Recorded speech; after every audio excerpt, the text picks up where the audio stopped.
Welcome to this step-by-step guide on switching to the extended view in WordPress pages. In this tutorial, you'll see how to enable a more detailed layout for managing your site's content. First, open your browser and head to WordPress. Up in the top right, click Login. Choose Continue with Google and select the account linked to your site. This gives you a secure and quick sign-in. Once signed in, go to your dashboard and select Pages. This is where all your site's pages are listed and managed. At the top right of the Pages screen, click Screen Options.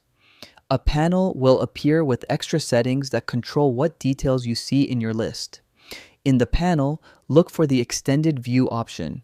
Check the box, then click Apply. Your page list will instantly refresh to show the extended view.